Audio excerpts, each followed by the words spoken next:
Assalamualaikum warahmatullahi wabarakatuh. Waalaikumsalam warahmatullahi wabarakatuh. Sebelumnya, perkenalkan kami mahasiswi dari Prodi S1 Kebidanan, Fakultas Ilmu Kesehatan Universitas Aisyah Yogyakarta.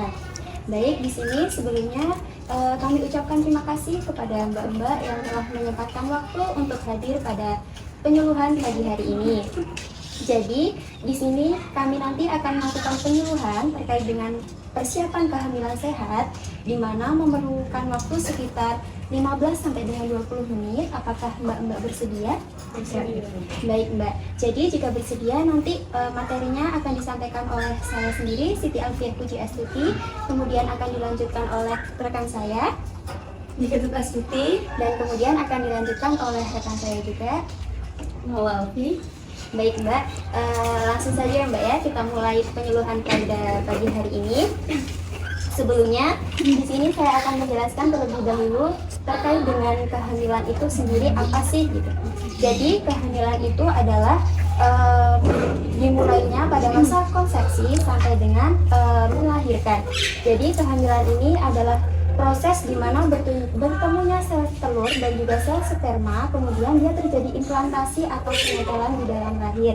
Nah, kehamilan ini terjadi dalam 3 trimester, yaitu trimester pertama terjadi pada usia kehamilan 1 sampai dengan 12 minggu. Kemudian untuk trimester kedua terjadi pada usia kehamilan 13 sampai 27 minggu. Kemudian untuk trimester ketiga terjadi pada usia kehamilan 28 sampai dengan 40 minggu. Selanjutnya, untuk apa saja sih yang perlu dipersiapkan dalam kehamilan sehat itu sendiri? Yang pertama ini ada usia. Lalu usia yang aman untuk bereproduksi atau untuk melakukan kehamilan itu usia antara 20 sampai dengan 35 tahun. Dimana jika kita melaksanakan kehamilan di atas atau di bawah usia 20 sampai 35 tahun ini dapat membahayakan janin dan juga ibunya ya mbak ya. Lalu selanjutnya ada yang perlu dipersiapkan, ada keuangan. Persiapan keuangan ini harus siap secara ekonomi untuk melakukan proses antenatal care, untuk memenuhi kebutuhan primer seperti nanti kita memenuhi kebutuhan gizi, kebutuhan nutrisi, itu masuk di dalam persiapan ekonomi ini ya mbak ya. Lalu selanjutnya ada persiapan kesehatan. Nah, persiapan kesehatan ini penting bagi ibu dan juga janin untuk mempersiapkan kehamilan yang sehat supaya janinnya dapat berkembang dengan baik di dalam kandungan ibunya. Lalu untuk pemeriksaan kesehatan ini meliputi 4 pemeriksaan, ada pemeriksaan virus rubella, kemudian ada pemeriksaan virus hepatitis dan virus HIV, lalu yang ketiga ada pemeriksaan penyakit toksoplasmosis, lalu yang terakhir ada pemeriksaan penyakit menular seksual. Lalu selanjutnya di sini ada pola hidup. Pola hidup ini sangat mempengaruhi kesehatan ibu dan juga janinnya. Nah, kesehatan tubuh ini meliputi bagaimana frekuensi mandinya, berapa hari sekali, sehari berapa kali, kemudian untuk kebiasaan menggosok giginya, itu harus yang benar ya mbak ya. Lalu selanjutnya ada persiapan gizi. Nah, status gizi ini sebelum hamil, pada saat hamil sangat mempengaruhi berat badan janin yang akan dilahirkan. Pada kondisi status gizi kurang sampai buruk akan melahirkan janin yang malnutrisi atau prematur. Jadi gizi ini sangat penting untuk dipenuhi pada masa prakonsepsi ya mbak ya. Ini bisa dengan memenuhi kebutuhan karbohidrat, protein gitu ya mbak ya, dan juga bisa dengan mengonsumsi buah-buahan, lalu lauk pauk, susu, dan juga bisa minum air putih yang cukup ya mbak. Lalu selanjutnya ada nutrisi. Nah, nutrisi ini sangat penting dipenuhi pada ibu dan janin untuk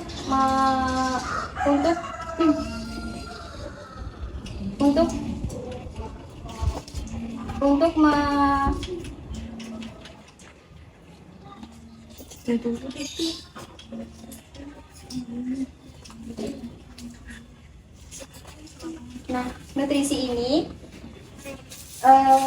sangat penting dipenuhi. Jika ibu maupun janinnya kekurangan nutrisi atau malnutrisi, dapat menyebabkan buruk atau berpotensi buruk bagi janin dan juga kesehatan janinnya ya Mbak ya. Kebutuhan asam folat berlipat 2 kali selama kehamilan yang bermanfaat bagi perkembangan sel-sel muda, terus pematangan eritrosit, sintesis DNA, lalu terbentuknya heme dan metabolisme energi. Baik Mbak, itu materi dari saya, kemudian selanjutnya akan disampaikan oleh rekan saya.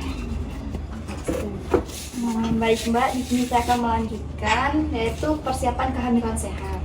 Yang pertama ada screening. Pelayanan kesehatan sebelum hamil dilakukan untuk mempersiapkan kehamilan sehat, menjalani kehamilan dan persalinan yang sehat, dan selamat serta memperoleh bayi yang sehat. Pelayanan screening atau juga yang disebut dengan prakonsepsi terutama ditekankan kepada calon pengantin untuk mempersiapkan kehamilan sehat. Berdasarkan screening kehamilan yang berisiko tinggi yang telah dilakukan pada peserta menunjukkan bahwa sebagian kecil dan peserta termasuk kategori kehamilan risiko tinggi. Makanya dari itu kita juga membutuhkan screening. Selanjutnya, tujuan persiapan kehamilan sehat. Tujuan dari mempersiapkan kehamilan sehat yang pertama, mempersiapkan diri sendiri. Kehamilan sebelum dan hamil melakukan pemeriksaan fisik dan darah untuk mengetahui faktor RH dan kekebalan terhadap rubella. Meningkatkan pengetahuan calon ibu juga penting dalam mempersiapkan kehamilan sehat. Selanjutnya ada manfaat persiapan kehamilan sehat. Yang pertama ada mempersiapkan kehamilan baik, mengurangi risiko komplikasi kesehatan ibu dan calon bayi. Yang kedua ada menjaga asupan nutrisi yang tepat untuk perkembangan janin yang optimal. Yang ketiga, mencari perawatan perinatal yang sesuai untuk pemantauan kesehatan dan deteksi dini masalah potensial. Yang keempat, memberikan kualitas hidup yang lebih baik dan mempersiapkan mental untuk calon ibu. Yang kelima, mengurangi risiko cacat lahir dan komplikasi dengan menghindari faktor risiko dan merawat diri dengan baik. Selanjutnya ada persiapan gizi pada kehamilan. Pada masa kehamilan, kebutuhan gizi meningkat sebesar 15% dibandingkan dengan kebutuhan wanita normal. Peningkatan kebutuhan dibutuhkan dalam pertumbuhan rahim atau yang disebut dengan uterus, payudara, volume darah, plasenta, air ketuban, dan pertumbuhan janin. Dari maka itu yang dikonsumsi ibu harus digunakan untuk pertumbuhan janin dan sisanya agar untuk pertumbuhan ibunya lebih baik. Ibu hamil perlu mengonsumsi aneka ragam pangan yang lebih banyak untuk memenuhi kebutuhan energi, protein, dan zat gizi mikro. Karena digunakan untuk memelihara atau pertumbuhan dan perkembangan janin dalam kandungan serta cadangan selama masa menyusui. Tips untuk memenuhi kebutuhan gizi pada calon ibu. Yang pertama ada ketahui dan penuhi kebutuhan kalori setiap harinya. Yang kedua, makan pagi setiap hari. Jika tidak nafsu makan karena mual atau perut perih atau morning sickness, coba makanlah sedikit tapi sering. Konsumsi makanan yang bergizi. Makanlah makanan berserat tinggi dan perbanyak asupan cairan serta rajin berolahraga. Hindari makanan pedas dan berlemak. Hindari mengkonsumsi minuman beralkohol, kafein, minuman bersoda, dan ikan dengan kandungan merkuri tinggi. Baik, selanjutnya dilanjutkan oleh Selanjutnya akan dijelaskan oleh saya manfaat gizi pada ibu hamil. Yang pertama, gizi ibu hamil itu dapat mencegah dari BBLR. Apa itu BBLR? BBLR adalah berat bayi lahir rendah yang terjadi ketika kehamilan sudah masuk di ateram atau sudah matang. Jadi kehamilan sudah umur 9 sampai 10 bulan, tapi bayi yang lahir itu berat badannya kurang dari setengah pada normalnya. Normalnya bayi lahir itu 2,5 kg. Kemudian tapi dengan BBLR bayi itu yang lahir setengahnya jadi 1,5 kg. Kemudian gizi ibu hamil ini cukup karena jika ibu memiliki gizi yang baik itu berfungsi untuk gizi yang gizi yang baik itu penting untuk pertumbuhan dan perkembangan janin di dalam perut. Nah, jika gizinya tidak tercukupi, maka perkembangan dan pertumbuhan janin di dalam perut itu akan terganggu.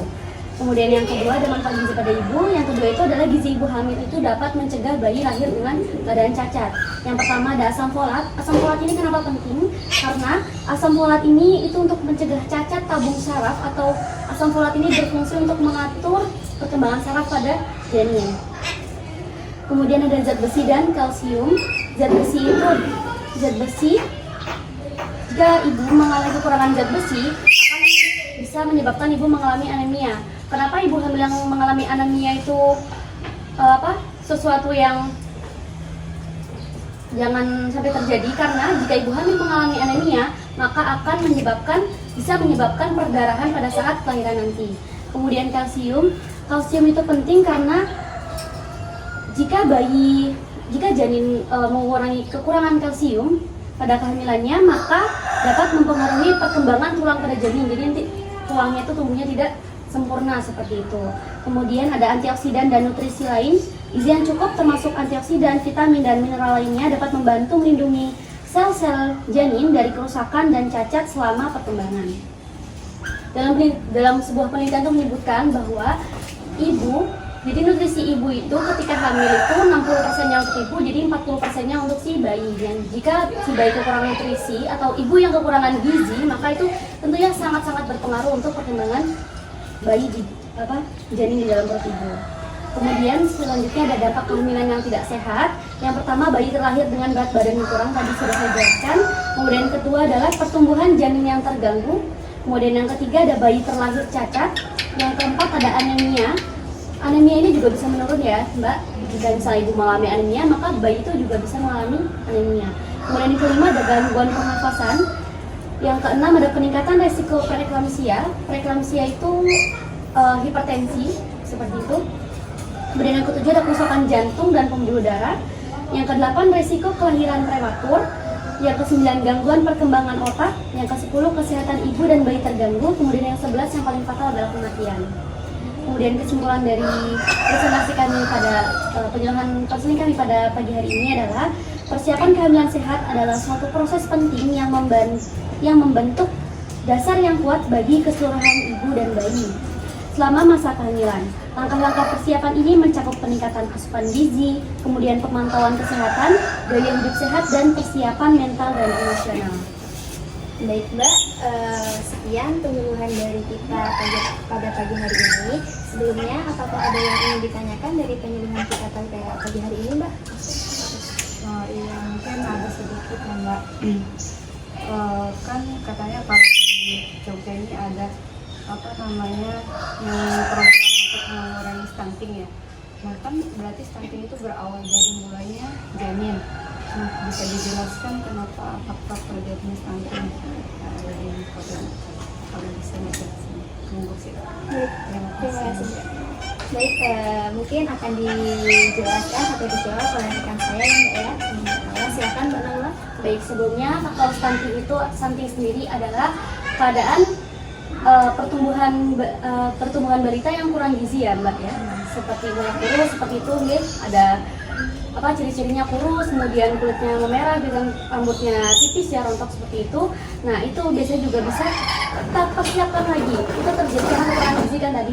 Nah stunting itu bisa dicegah jika tadi jadi kehamilannya sehat Mbak, seperti yang kita sudah kan.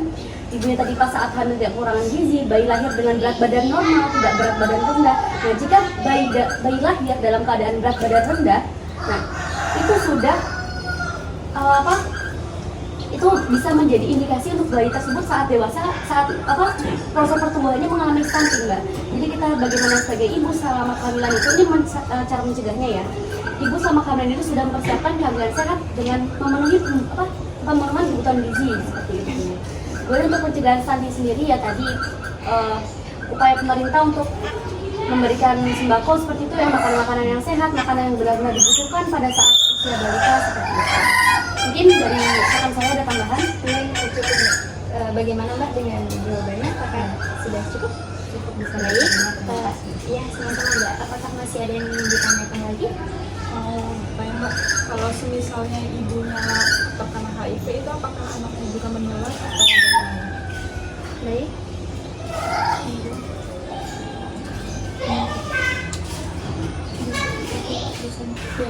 Baik Mbak, di sini akan saya jawab ya Mbak. Untuk ibu yang terkena HIV itu beresiko untuk tertular ke janinnya ya Mbak ya, karena kan janin itu mendapatkan asupan gizi, mendapatkan makanan itu dari ibu yang melalui plasenta. Nah itu bisa menyebabkan HIV itu tertular kepada janinnya. Tapi bisa juga ibu yang terkena HIV itu juga kemungkinan tidak tertular ke janinnya, jadi bisa berisiko tertular gitu. Ada potensi Iya, bisa berpotensi tertular ke janinnya. Baik, sudah Mbak, sudah cukup. Apakah ada yang ingin ditanyakan lagi? Terima kasih. Baik, jika sudah cukup, terima kasih atas waktunya untuk penyuluhannya. Telah selesai ya Mbak ya, terima kasih. Kami ucapkan terima kasih banyak dan kami akhiri dengan wassalamualaikum warahmatullahi wabarakatuh. Waalaikumsalam warahmatullahi wabarakatuh.